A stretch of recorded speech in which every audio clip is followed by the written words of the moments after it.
Okay, so in this video, we're going to talk about a special note that we can use in our bass lines in certain cases. And that note is called the flat seventh or the dominant seventh. If you remember back to the chord symbols that we were looking at, there were a couple that we saw. Of course, the 5 chord, this whole time we've been calling it F7, and that F7 stands for F dominant 7th or flat 7th. It means the same thing. And in shorthand, we just call it F7. And it's a note that that fits into the chord, just like we looked at our root, our 3rd and our 5th. We even talked about using the 6ths in our bass line. So this dominant 7th is also a note that's available to us. And I'll just give a quick explanation on how it sounds. And there's also a special case too, where if you noticed, we also were talking about the B flat chord and the B flat 7 chord. Up to this point, they were being used interchangeably. Whenever we saw a B flat 7, we could use any sort of bass line that fed over B flat. And the other thing you probably noticed if you were paying attention to that symbol is it only happens once in the tune. It's only for 1 bar. And that's what we call a passing chord, because it happens only once for a very short period of time and is meant to sort of lead from one chord to another. So that's basically the what we're going to be looking at here. So the best place to start would actually to be on our F7 chord, our 5 chord. So as you probably guessed, the number 7 means that we start from F and we go up the scale to the 7th note, and that's what we're looking for. Up our B flat scale. So if we look at our F, we have F, G, A, B flat, C, D, E flat. That's our 7th. So the note E flat is the 7th, the dominant 7th of what we call of the F chord. And it fits nicely because it's all part of our B flat scale. So real quick, if we remember that bass line that we just learned in the last shape about 6ths, we have this kind of idea. 1, 3, 5, 7, octave, 6. Sorry, pardon me. 1, 3, 5, 6, octave, 6, 5, 3.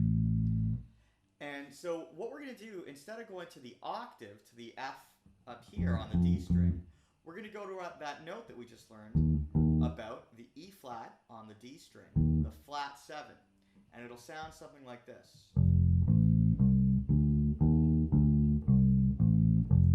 That's 1, 3, 5, 6, 7, 6, 5, 3, 1. And that's probably one of the most popular bass lines of all time. If you listen to any blues or early rock and roll, 99% of the time, the bass is playing that pattern. And that's why I wanted to take a quick minute to explain where that comes from, that it's the sound of taking those chord tones and those notes and using the dominant 7th. Because we get this nice kind of shape at the top with the C, D, and the E flat. Great, so now you can see how easily that still fits into our same pattern. It's really not that much different than when we went to the octave to play our 2-bar bass line on an F7 chord.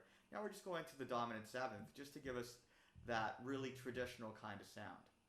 So now, let's take a look at that mysterious B flat 7 chord.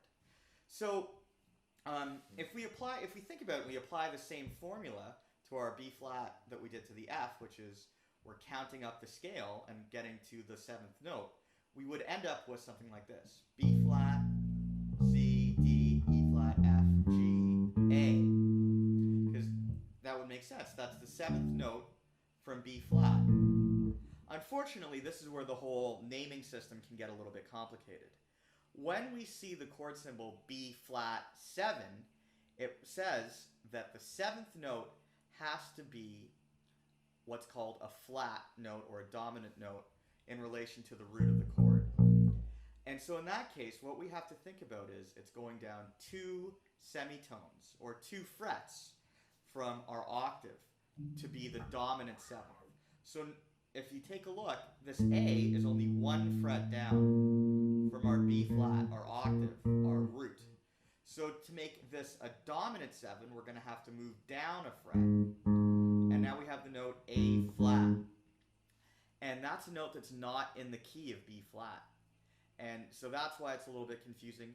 And again, if any of this stuff is a little bit overwhelming, you can play anything that you play on the B flat chord, our G's and our B flats, our D's and our F's as a part of our line, and it'll work over a B flat 7 chord. You won't be playing anything that sounds funny.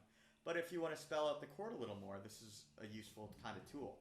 So just to recap, our actual B flat 7 shape, or the notes that belong to it, we have 1, B flat, 3, D, 5, F, and then we have that A flat, as well as our G, which is our 6. So 1, 3, 5, 6, 7, dominant 7. And the reason it's there, it's not just there to make our lives difficult, because in that part of the tune where that happens, the B section, we're leading to an E flat chord. That B flat 7, the addition of the A flat, makes the harmony that goes towards that note that much more strong. And as you learn more about theory, things will start to make sense. Feel free to check out the piano videos explaining how that works. That might give you a better understanding. But just to quickly recap, I'm going to play the shapes for our 2 dominant 7th chords. We'll put the chord symbols up on the screen, and then we'll take it from there. So our F7 chord, arpeggio, or our bass line over 2 bars.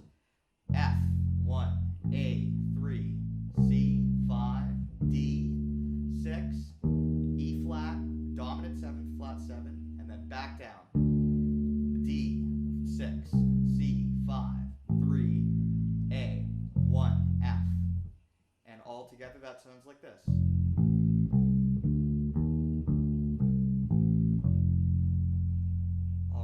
Again, a very important bass line to learn. And then from our B flat, from our 1 chord, we're going to use that A flat, that note that's out of our key, to form our arpeggio, our bass line.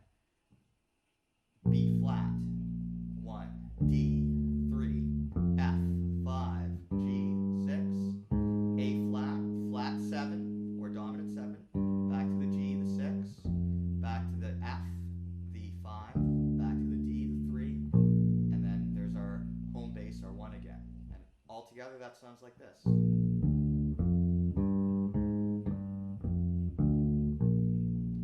So there you go. Those are all the materials, basically, that any professional bass player or experienced jazz player would be using to form their lines. The next step, really, after being able to play through the progressions using these different patterns, starting with our roots, then our fifths, then our thirds, then our sixths, then our sevenths, is starting to be a little more creative in how the lines are put together.